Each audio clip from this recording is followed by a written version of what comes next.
ఎప్పుడు ఎందుకు ఏం వస్తుందో నోట్లో నుంచి తెలియదు. సో కాబట్టి ఏదైనా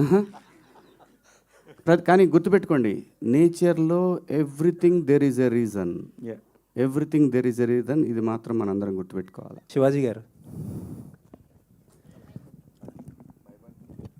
శివాజీ గారు ఇంత బ్యూటిఫుల్ ఆర్టిస్ట్ మీరు, అసలు మీరు స్క్రీన్ మీద ఉంటే అసలు ఇది శివాజీ గారి ఇది అన్నట్టు వాడుకుంటున్నారు అందరూ. ఇప్పుడు కూడా మీరు ఇందాక మీరు చెప్పేది నేను ఫీల్ అయ్యా, ఏంటంటే ఫేస్ అంతా ఉబ్బిపోతుంది కదా. నేను ఇప్పుడు మీ క్వశ్చన్లో అడగాలనుకున్న క్వశ్చన్ అది, బట్ మీరు చెప్పారని ముందే ఫీల్ అయ్యా, మీరే చెప్పేశారని చెప్పి.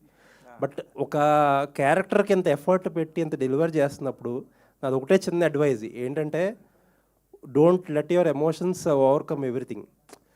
ఇప్పుడు ఒక శివాజీ గురించి మాట్లాడుకోకుండా, శివాజీ పర్ఫార్మెన్స్ గురించి మాట్లాడుకోకుండా, దండోరా సినిమా గురించి మాట్లాడుకోకుండా, ఈ టైంలో వేరే విషయాలు, అంటే అది స్టార్ట్ అయింది అన్ఎక్స్పెక్టెడ్గా స్టార్ట్ అయింది, ఐ అండర్స్టాండ్. నేను మీ వెల్విషర్గా చెప్తున్నా, అవి మాట్లాడినవ్వకుండా కొంచెం ఎమోషన్స్ కంట్రోల్ చేసుకుంటే శివాజీ ద యాక్టర్ గురించి, శివాజీ ద పర్ఫార్మర్ గురించి, దండోరా మీరు ఇలాంటి సినిమాల గురించి ఎక్కువ మాట్లాడిని ఇస్తే జనాలు బాగుంటుంది. థ్యాంక్ యూ అండి. మీకు చెప్పేటంతలోనే కాదు కానీ బట్ స్టిల్ లేదండి, శివాజీ గారి గురించి జనాలు అది మాట్లాడుకుంటే బాగుండని చెప్పి మాకు ఏది డినై చేయండి సార్, కాలం అన్నిటికి సమాధానం చెప్తుందండి, అంతే. థ్యాంక్ యూ, ఏం మాట్లాడను. All the best. Thank you sir. Correct. Shivaji గారు సార్, ఫస్ట్ హాఫ్లో మీ యాక్టింగ్ అంతా కూడా మోస్ట్లీ మేము అంటే ఆ లౌడ్ పెర్ఫార్మెన్స్ అని ఆల్రెడీ చూస్తున్నాము. బట్ సెకండ్ హాఫ్లో మీ పెర్ఫార్మెన్స్ ఏదైతే ఆ సైలెన్స్తో, ఆ న్యూయాన్సెస్తో చేస్తారో అది బాగా ఎంజాయ్ చేశాను నేను స్పెసిఫిక్గా. సో మీకు టఫెస్ట్ పార్ట్ ఏంటి సార్, బీయింగ్ లౌడ్ ఆర్ ఇలాగ ఒక సైలెంట్ పర్ఫార్మెన్స్ సార్? అంటే అలా కాదండి, ఆర్టిస్ట్ అనేవాడు అన్నీ చేయాలి. నేను అలాగే స్క్రిప్ట్లు కూడా అలాగే పెట్టుకున్నాను. అంటే నేను పెట్టుకున్నా అంటే తప్పవుద్ది, నా దగ్గరికి అలా వచ్చినాయి, మేబీ గాడ్స్ గ్రేస్. ఇది కూర్మనాయక్ తర్వాత వచ్చిన స్క్రిప్ట్ ఇది. సో దానికి దీనికి అసలు సంబంధం ఉండదు, అదొక స్వామీజీ క్యారెక్టర్. దాని తర్వాత కోర్టు మీరు చూసారా మీరు అందరూ. దీని తర్వాత వచ్చే నెక్స్ట్ సినిమా ఫుల్ కామెడీ ఉంటుంది, నేను లయ చేసేది dark comedy, complete dark comedy. దాని తర్వాత వచ్చేది భూమిక గారు, నేను, షన్ను లవ్ స్టోరీ అది. దాంట్లో తను జడ్జి, నేను లాయరు. సో అలాగే మన సితార వాళ్ళ సినిమా ఎపిక్ లవ్ స్టోరీ, దాంట్లో 90s ఫాదర్ కంటిన్యూ. కానీ ఆ సినిమాలో ఒక క్యారెక్టర్ మాత్రం హిస్టరీలో అలా నిలబడిపోద్ది, ఒక సీన్ మాత్రం. సో ఇట్లా అవి వచ్చినాయి, లక్ అంతే అండి.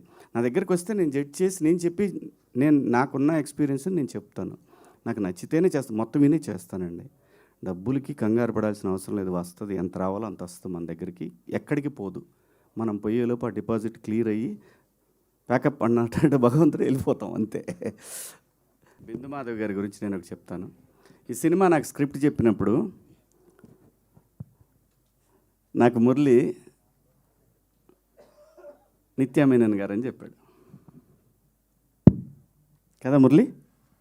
ఆ తర్వాత బిందు మాధవ్ గారు అన్నప్పుడు పర్ఫెక్ట్, ఇంతకన్నా పర్ఫెక్ట్ లేదు. ఆర్టిస్ట్గా తనేం తక్కువ కాదు, అస్సలు ఎవ్వరికి తగ్గే ఆర్టిస్ట్ కాదు. ఎప్పుడైతే నిత్యామేనన్ దొరకలేదని, అంటే దొరకపోవటం కాదు, వెయిట్ చేస్తున్నారు, ఇంకా ఎన్ని రోజులు వెయిట్ చేయాలి. ఆవిడకి చాలా ఇష్టమైంది ఈ క్యారెక్టర్. సో దాని తర్వాత డైరెక్ట్ తెలుగు అమ్మాయి వచ్చేసింది, అలా జరిగిందనమాట ఇది. అండ్ శివాజీ గారు, one last question from my side. Sir, ఏం జరిగిందో అన్నీ చూస్తాం, బట్ మాకు ఈ సైలెంట్ శివాజీ అసలు నచ్చలేదు. దట్ వైబ్రెంట్ ఎనర్జీ ఉన్నటువంటి శివాజీ అయితేనే మాకు ఇష్టము. సో 2 రోజులు నేను చూస్తున్నాము, వాట్ ఎవర్ హ్యాపెన్స్ మీరు చెప్పాల్సింది మీరు చెప్పేశారు, బట్ మీ క్యారెక్టరైజేషన్ చాలా బాగుంది. అండ్ రియల్లో ఉన్నటువంటి ఆ పాజిటివ్ అండ్ ఆ ఎనర్జెటిక్ శివాజీ మాకు బ్యాక్ కావాలి. I hope after this you will be with that power packed. ఈ సినిమా ఫస్ట్ మన ఎమోషన్స్ కన్నా కూడా ఈ సినిమా నిర్మాత చాలా ఇంపార్టెంట్ అమ్మా.